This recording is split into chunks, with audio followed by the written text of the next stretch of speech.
বসিরহাটে তরুণ প্রতিভাবান যুবক জিন্নার হাতে তৈরি হচ্ছে শতাধিক খুদে ক্রিকেটার। ইতিমধ্যে তার কাছে প্রশিক্ষণ নিয়ে প্রায় 40 জন সিএবি আন্ডার 13, 15 ও 18-এ কলকাতার বিভিন্ন ক্লাবের হয়ে খেলছে বলে জানিয়েছেন জিন্না নিজেই। লড়াকু যুবক জিন্নার স্বপ্ন জাতীয় দলের জার্সি গায়ে তোলার। ইতিমধ্যে সেই স্বপ্ন পূরণে নেট বোলার হিসেবে বিশ্বকাপ ও আইপিএল এর মঞ্চে নিজেকে মেলে ধরেছেন তিনি। তবে নিজে ক্রিকেটার হওয়ার পাশাপাশি এবার তার লক্ষ্য গ্রাম বাংলার বিভিন্ন প্রান্তে ছড়িয়ে ছিটিয়ে থাকা প্রতিভাবান খুদেদের প্রশিক্ষণ দিয়ে ক্রিকেটার বানানোর।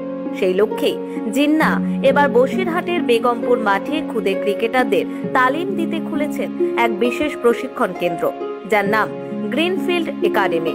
সেখানে প্রায় শতাধিক খুদে ক্রিকেটারকে তালিম দিচ্ছেন জিন্না।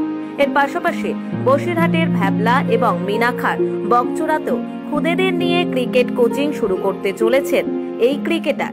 আমি দেখলাম 2024-এর আইপিএল শেষ হওয়ার পরপরই তুমি একের পর এক ক্রিকেট প্রশিক্ষণ দিচ্ছ। কি বলবে, এখনো পর্যন্ত কতজনকে প্রশিক্ষণ দিচ্ছ এবং দুস্থদের জন্য কি কি ব্যবস্থা?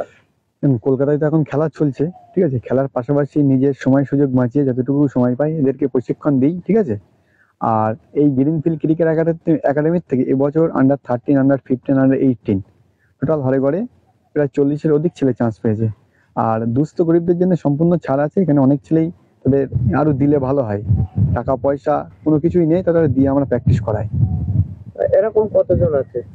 এরকম প্রায় 12 জন মতন হবে। হঠাৎ করে প্রশিক্ষণ দেওয়ার কথা মাথায় এলো কেন? প্রশিক্ষণ অ্যাকচুয়ালি দেখেন, ক্রিকেট বড় লোকের খেলা। একটা যে মাসে গিয়ে বেতন কলকাতায় বিভিন্ন ক্লাবে প্র্যাকটিস করি, তাদের তো কিছু দিতে হয়।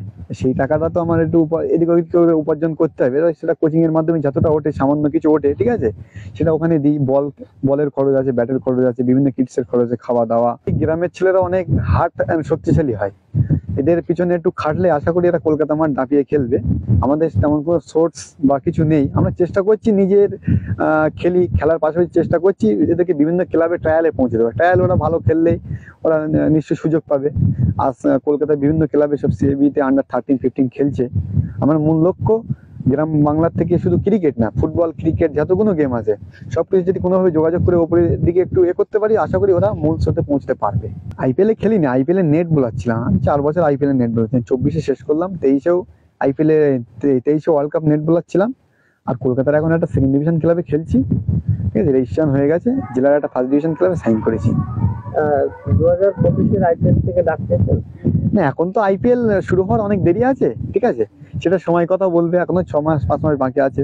জিন্নার আশা তার ক্রিকেট একাডেমিতে প্রশিক্ষণ নিয়ে এই সমস্ত খুদেরা একদিন অনেক বড় বড় জায়গায় নিজেদেরকে মেলে ধরবে।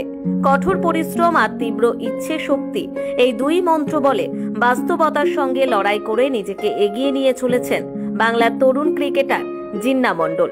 বাচ্চারাও তাদের প্রিয় জিন্না স্যারের প্রশংসায় পঞ্চমুখ। জিন্না স্যারের দেখানো পথেই হাঁটতে চায় তারা। তাদের কেউ বর্তমানে সিএবি আন্ডার 13, 15 ও 18-এ কলকাতার বিভিন্ন ক্লাবের হয়ে খেলছে।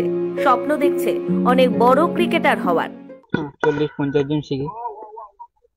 কি বলবে, কতটা মানে কি কি শিখছিল? সে বলতে গেলে তো বিশাল কিছু, মানে কিছুই পারতাম না, বল করতে পারতাম না ভালো করে, ব্যাট করতে পারতাম না, সবই দাদার কাছে শিখেছি। দাদা একদম হাতে ধরে ধরে সব শিখিয়েছে। কতটা ভালো লাগছে? ভীষণ ভালো লাগছে। কি ইচ্ছা আছে আগামী দিনে? ইন্ডিয়ান টিমের হয়ে খেলার ইচ্ছা আছে। আমি ব্যাট শিখেছি, বল শিখেছি, ফিল্ডিং শিখেছি। কিভাবে শেখায়? বেশিরভাগ ম্যাচ খেলে শেখায়, তারপরে প্র্যাকটিসেও ফিল্ডিং দেয়, ব্যাট করায়, নকিং করায়, বোলিং ড্রিল করিয়ে শেখায়। আমরা ব্যাটসম্যানরা ব্যাট করে আর বলাররা বল করে ওদের ভুলগুলো ধরিয়ে দেয়, এইভাবে শেখায়।